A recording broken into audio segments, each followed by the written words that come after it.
Chairman,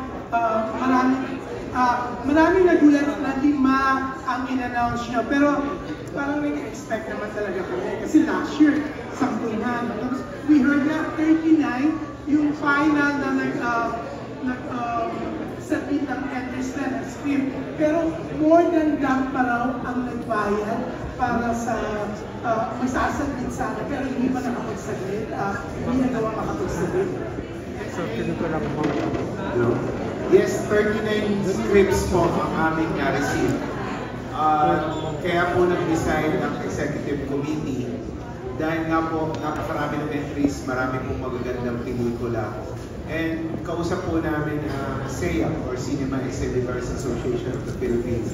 Last year kasi 10 din naman yung ating official entries. And 800 cinemas lamang po ang bukas last year. But this year daw po, pipilitin nila makabukas ng 900 plus cinemas. So may dagdag na cinemas, so mas ma-accommodate po yung 10 entries. That's why upon recommendations ng selection committee, yung EXICOM po decided to approve that recommendation na 10 entries instead of 8, and that we announced the 5 official entries based on script today. So 5 more, 5 more. Ito yung finish entries. Yes, sa finish film po, pipili pa rin po tayo ng 5. So, kailan po yung deadline? Pero itong mga finish entries, kailangan yung mga nag-submit ng... Hindi po necessary. Basta po may tapos na pelikula na tingin po nila ay mapipilit ng ating selection committee, pwede po isubmit yan kahit wala pong sinabit na script. So nice. Kita po siya. Siyempre, ikaw talaga naman being isa sa nagtaguyod ng Mowal Pan, isa ka sa nandyan na nung pang nagsisimula pala ang Metro Manila Film Festival na very good learning experience. Nakakatawa. Kita Boots, ang bongga lash ng MMFF 49th edition po. Kayo po, ano pong nakikita nyo this year? Lalo na 5 na ang in-announce. Tapos, ang dami pa rin talagang gumagawa ng pelikula para isaglit sa Philippines. Simulan na natin dun sa 39 na nag-submit. Nakakagaan po ng loob, nakakataba ng puso para sa MMFF at ng stakeholders na ganito po karami ang interesado. Composed of producers from present times to the future, the new producers, no? Marami ang interesado talaga. At sana po ay taon-taon ay humusay ang pagpapalaga ng MMFF. We can only learn from experience.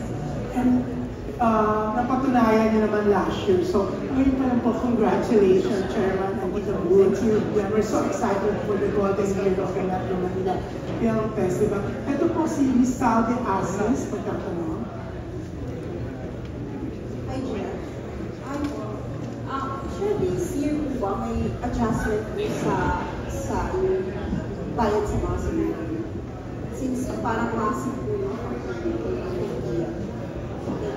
sa discussions naman po namin sa SEA, sinasabi nila na ang average price daw po ay 250 to 300. Depende po kasi sa location. Like dito sa Metro Manila, since mahal po yung real estate, mas mataas po. Pero sa province, mababa po yung bayad. So, continuous naman po yung discussions natin with them. And hopefully, pagbaba ng presyo. Pero meron din naman po tayong initiatives. Like, nagpasa na po ng resolution ng Metro Manila Council na nagwe-waive ng amusement taxes para po sa MMFF at sa pelikulang Pilipino in general, na tingin po namin ay makakatulong dahil pag na-waive po yung amusement tax or hindi na nag-impose ng amusement tax, malaki po kabawasan yan sa presyo po ng ticket sa cinema. Actually, wini-welcome din po ng SEA at ng MMFF ang pagpapalaganap ng block bookings for the festivals, kung saan maaaring ibaba ang presyo in coordination with stakeholders and organizers. Yes, sir. Ma'am Butch, Chairman, I'm Ferdy Topacio from Oracho Films. I'd like to congratulate you. The selection was very good. Isa lang pong request, sir. Based on the synopsis that I've heard, doong pelikula ni Vice Ganda, the plot appears to be an exact duplicate of the plot of the 1955 film, Higit sa Lahat, starring Rogelio de la Rosa and Emma Alegre. Could you please look into that? And if there are possible consequences as to copyright, etc. Kasi I'm a movie buff. I watch at least 2 movies a day. Even old movies. Pakitigin po yung pelikulang Higit sa Lahat, Rogelio de la Rosa, Emma Alegre. Ganon din po yung storya. Pakitingin lang po if this is a case of plagiarism. Thank you po. Sige po. We'll take note of your comment or observation and we'll discuss it sa executive committee po. We will decide on the matter.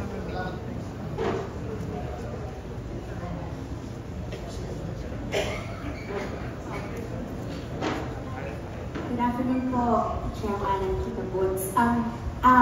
We appreciate po yung look back at the history of the MMFF and how it was, you know, the office of the First Lady at that time and during the first year was very much involved in the first MMFF. And today, you invited the First Lady here. Do we expect any further support from the office of the First Lady doon po sa mga sinabi natin mga programs na gagawin natin in the next several months? Yes po. In fact, kanina po nung di-discuss kami ni First Lady Lisa Araneta Marcos and sinuggest niya po na yung pong ating celebrity golf tournament ay pwedeng gawin sa Malacanang dahil na-renovate na daw po yung pong golf course doon. So, she's suggesting na doon po natin gawin. And nag-commit naman po siya, the mere fact na nag-attend po siya today ay malaking pagpapakita na ng suporta sa MMFF. Alam naman po natin na ang ating pong First Lady ay very supportive sa arts, sa culture, at ngayon po, ipinakita niya yung support para sa Metro Manila Film Festival. Chairman, ang tanong ko po, nahirapan bilang chairperson ng selection committee, gano'ng mahirap yung pagpili na ito ang dami-daming entries na dapat July 1 pa yung announcement. Dahil sa dami ng na-delay ngayon lang announcement. Gano'ng kahirap para piliin yung top 5? Gano'ng kahirap. Mahirap po katuwaan na ako pag describe namin yung experience matugo. Very challenging. At biroan nga po namin siguro yung may mga astigmatism sa amin, yung mga astigmatism, yung merong katarata, makapapaga. Because 39 scripts, an average of 100 pages per script. No? Hindi naman pwedeng bara-bara ang pagbasa mo doon, susuliin mo ninyo. But it's so comforting and it's so heartwarming to know that 39 producers took interest, no? Went through the trouble of filing for the entry, knowing that only 4 and now 5 would be chosen. Nagpapasalamat kami sa kanilang confidence in the industry and their interest in the industry. Attorney Don, anong expectation, may pressure ba na parang mahigitan natin, mas maging matagumpay? Kasi ito, start-starting pa lang, yung line-up pa lang ng 5 eh. So parang may pressure ba, pero ang dami rin yung mga ihandang activities. Hindi ko naman po masasabi ng pressure. Pero we're elevating yung bar, not just sa kalidad ng pelikula, pati na rin siguro yung box office. We expect na itong 50th ay, again, magiging catalyst sa pagbalik ng sigla ng pelikulang Pilipino.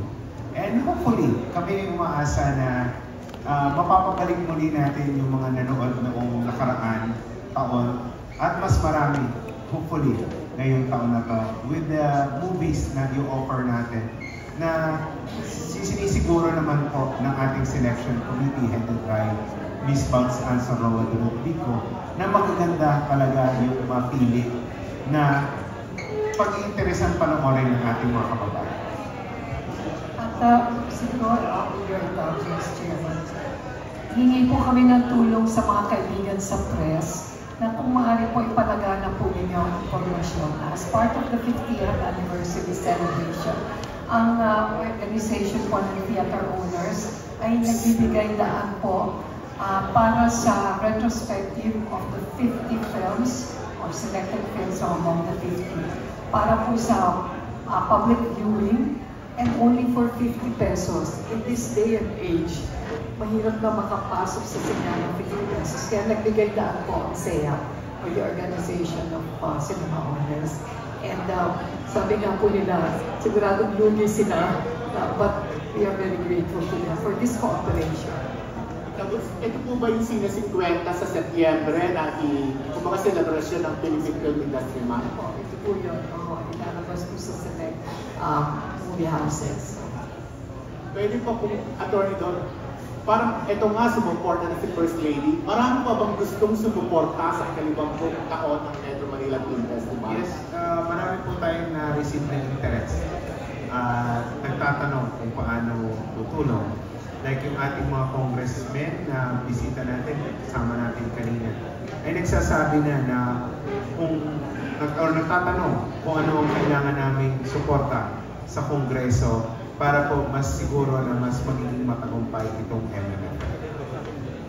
As early as now, pinaghahandaan na rin yung kumbaga international version kaya dito sa Miss Lisa. Para sa may teksta na rin ba yun? Kasama po yan sa ating programa na sa January 28 to February 3 ay magsasagawa po tayo ng pangalawang Metro Manila International Film Festival sa Los Angeles po. Salamat po.